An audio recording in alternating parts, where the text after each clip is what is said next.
आज विश्व वातावरण दिवस कुनै विद्यालयले विद्यार्थीहरूलाई बिरुवा रोप्न लगाइरहेका छन्, कुनै विद्यालयले विद्यार्थीहरूलाई विभिन्न प्रतियोगितामा सामेल गराइरहेका छन्। तपाईँका विद्यालयका विद्यार्थीहरू पनि यो साइक्लिङमा निस्किएको हामीले देखिरहेका छौँ। के छ यो विश्व वातावरण दिवसको विषयमा तपाईँहरूले साइक्लिङ नै रोज्नुको कारण के हो र विद्यार्थीहरूलाई अन्य अतिरिक्त क्रियाकलापमा आजको दिन के गराउँदै हुनुहुन्छ? धन्यवाद। नमस्कार, म दिपेश खड्का, एसबी निकेतन प्रिन्सिपल। खास गरी विश्व वातावरण दिवस 53औं विश्व वातावरण दिवसमा यो एउटा साइकल पनि यसले पनि पल्युसनलाई चाहिँ कम गरिरहेको छ भन्ने कुरा हामीले भनिरहनु नपर्ला र अहिलेको विश्वमा चाहिँ प्लास्टिकजन्य वस्तुहरूको अन्त्य गरौँ, हरियाली बनाऊ भनेर एउटा मूल नाराका साथ यी नानीहरूले सन्देशमूलक ढङ्गले यो साइकल पनि एउटा वातावरणसँग जोडिएको हुनाले गर्दा यसले पनि पोल्युसनलाई गर्छ र यसलाई स्वास्थ्यलाई पनि प्रतिकूल रूपमा यसले मद्दत पुर्याउँछ भन्ने मूल नाराका साथ आजको यो साइकल रेस सहित हामीले 53औं विश्व वातावरण दिवस यसरी मनाउन पाइरहेका छौँ र यहाँहरूको सबको सहयोग र जति पनि उपस्थित भाइ बहिनीहरूलाई म शुभकामना दिन चाहन्छु। जस्तो यो साइक्लिङभन्दा बाहेक तपाईँहरूको अन्य कार्यक्रम के छ आज? साइक्लिङदेखि बाहेक, साइकल रेसदेखि बाहेक हाम्रो चाहिँ हरियालीका लागि हातेमालो भन्ने एउटा शीर्षकमा पब्लिक स्पिच कम्पिटिसन पनि राखेको छौँ, जुन चाहिँ मेचेडाङ्गी चोकमा विभिन्न विद्यालयका विद्यार्थीहरू सहभागी हुनेछन् र यो साइक्लिङ पश्चात फर्स्ट सेकेन्ड थर्डलाई हामीले प्राइजको व्यवस्था गरेको छौँ भने त्यहाँ हरियालीका लागि हातेमालो भन्ने शीर्षकमा वक्तृत्व कला प्रतियोगिता पनि गरिएको कुरा म जानकारी गराउन चाहन्छु। हस्, धन्यवाद। हस्, धन्यवाद। नमस्कार, म हिम्मत छेत्री, यो एसबी निकेतन सञ्चालक हो।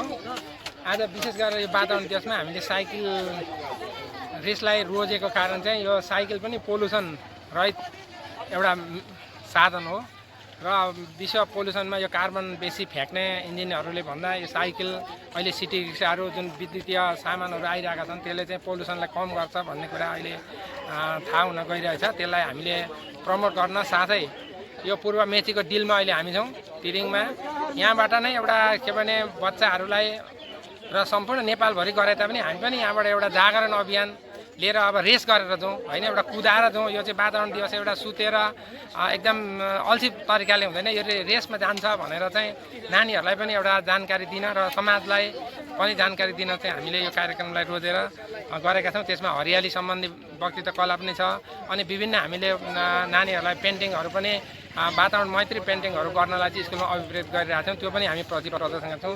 यिनै कुराहरूलाई हामीले अगाडि बढाउनु गरेको। धन्यवाद, नमस्कार। आज विश्व वातावरण दिवसको दिन पारेर मेचीनगर वडा नम्बर 1 ले विद्यार्थीहरूलाई अतिरिक्त क्रियाकलापमा पार्टिसिपेट गराइरहेको छ।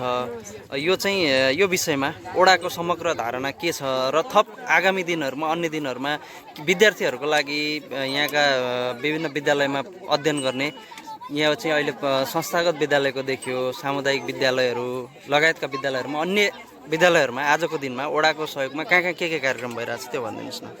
यो वडाको भन्दा पनि अब नेपाल सरकारले धेरै अगाडि अँगालेको यो चाहिँ विश्व वातावरण दिवस चाहिँ मनाउन चाहिँ लगभग अहिले 49 वर्षपछिदेखि चाहिँ अब हाम्रो वडासँग जोडिएर कार्यक्रम यसैपालिदेखि चाहिँ गरियो। पहिला चाहिँ साधारण हुन्थ्यो, अहिले पनि मेची नगरपालिकाले सिङ्गो मेची नगरको आयोजनामा वार्ड नम्बर 4 मा यसको विविध कार्यक्रमहरू यस्तै अतिरिक्त क्रियाकलापहरू सहितको कार्यक्रम थियो। तथापि पनि वार्ड नम्बर 1 मा पनि केही कार्यक्रम गरौँ भन्ने कुराको हैसियतले गर्दाखेरि एसबी निकेतनका सञ्चालक आदरणीय सर दिपेश खड्काले प्रस्ताव गर्नुभयो र त्यो प्रस्तावलाई सशक्त स्वीकारेर के हुने एक्टिभिटी छ त्यसको लागि के गरौँ भन्ने कुराहरू हुँदाखेरि हुन्छ भनेर यो स्वीकारिएको हो। वास्तवमा अब हामीले विद्यार्थीको लागि र लक्षित समूह जे छन् विद्यार्थी, ज्येष्ठ नागरिक, दलित, महिला सबैको लागि वडा कार्यालयको तर्फबाट केही न केही कार्यक्रमहरू भएका छन् र केही न केही बजेटले सम्बोधन गरेका छौँ वडा कार्यालय। जस्तो सामुदायिक विद्यालयहरूमा आजको दिनमा कार्यक्रम छ कि छैन? सामुदायिक विद्यालयहरूमा पनि आफ्नो आफ्नो तरिकाले केही न केही छन्, तर विशेष अब अहिले चाहिँ 1 नम्बर जतिकै सबै विद्यालयलाई एउटै कार्यक्रममा गाँच्नको लागि यो प्रतियोगिता भयो, अरू अन्य पनि एक्टिभिटिजको प्रतियोगिताहरू छन्, त्यसमा सामेल छन्।